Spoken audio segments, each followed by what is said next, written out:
Hi everyone, Sailor Mars Ray here, and today, or Sailor Red World, and today we're going to talk about Sailor Moon and the Might Keepers. Was there ever a war? Now, you might at first think, oh well, the Might Keepers and Sailor Moon both,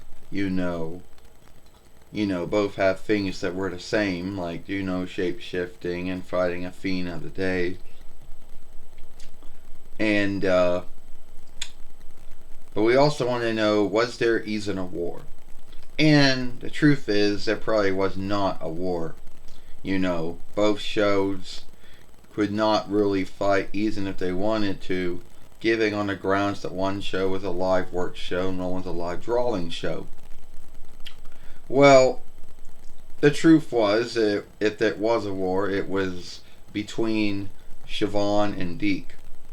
And Andy Hayward at the time, a long time ago, had a deal with Hans Siobhan and Sky Levi where they would do all the songs for all the Deke shows up until John Cavon, if I'm saying his name right or not, who was the first owner of Deke at the time, ended up selling it over to Siobhan Glee, which was owned by Hans Siobhan and Sky Levi at the time.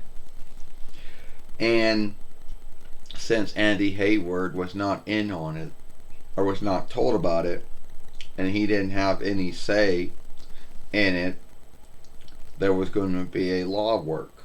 Well, Hans Siobhan, learning that, had, then went right around and sold, Deke Glee over to John Capon, who, had ownership of it again. But Andy Hayward did not trust the two, felt that the deal was a bad deal, and a law work happened, and Andy Hayward ended up buying Deke back from John Capon anyway. And after that, Hans Siobhan and Andy Hayward were, I'm going to say foes, but they weren't really all that friendly after that either. So anytime that, Deke would have a show that would, if they had a show, then they would try to hope to make one of their shows outdo one of Siobhan's shows. Now, keep in mind, many shows, and one of them was Sailor Moon. Now, when Deke got the rights to work with Sailor Moon, Andy Hayward's like, well, now I have my even weapon again. And a lot of folks say that the only grounds to why Toei even brought Sailor Moon into the English-speaking world because they saw how good the Might Keepers were doing at the time, and they believed that that Sailor Moon could do the same. And at the end of the day, the war was really only one-sided, if it was, since Sailor Moon was on UPN and WB, and later on USA and Cartoon, and the 4-1 Reichs and YTV in the settled land. It was like, and at the time, Might Keeper had their deal with, with Fox at the time. And yes, I guess there was to, hopefully, that since the Might Keepers were doing so well still at that time, they felt that Sailor Moon would do good. Only the downside is that the war wasn't really a war. Yes, it was Deke hoping to get even at Siobhan for things, but at the end of the day, it just never went the way it went. So having Sailor Moon from 9 between 95 YL till 9 between 98 YL, was Sailor Moon a even weapon that Andy Hayward hoped to, work against Hans Siobhan and Siobhan Glee against the Might Keepers? Yeah, I guess. And may also been the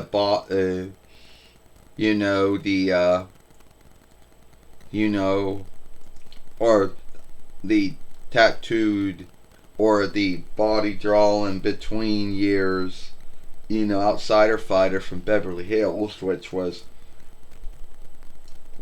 Deke's first show to hopefully, take some of the thunder away from the Mike Keepers.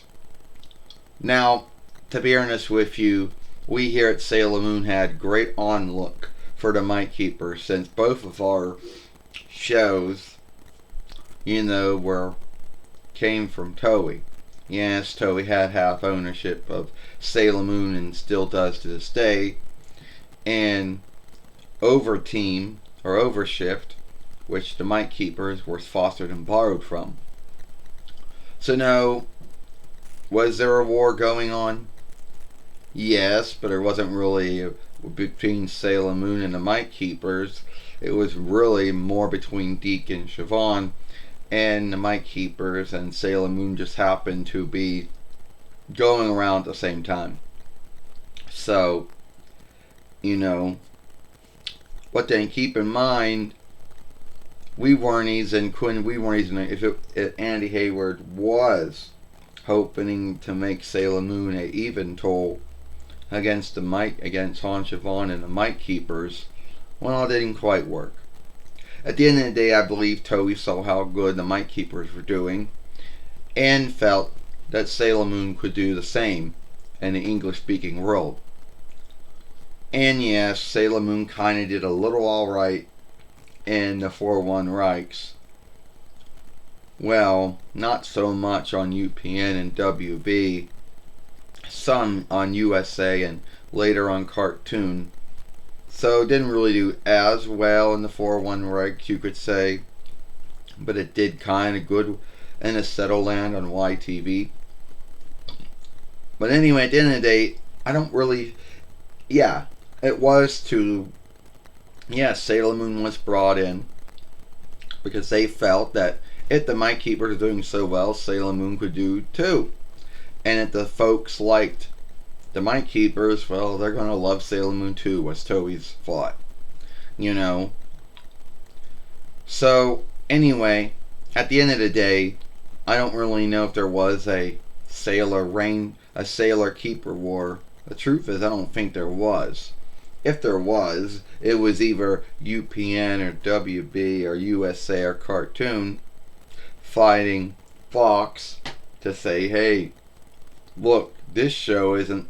And the truth is, if it was a war, it was not a fair one, or was a one-sided one, because Sailor Moon always got the really bad times on UPN and WB.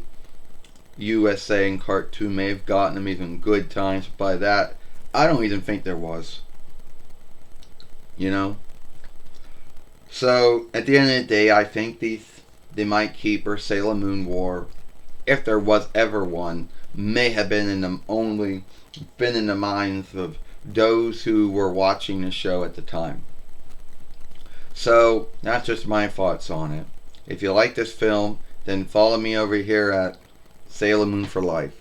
Watch the other film we made yesterday over here. Share this film if anyone you think need be like it. Sailor Mars Ray, or Sailor Red Roll, and I'll see you later. Goodbye. Farewell.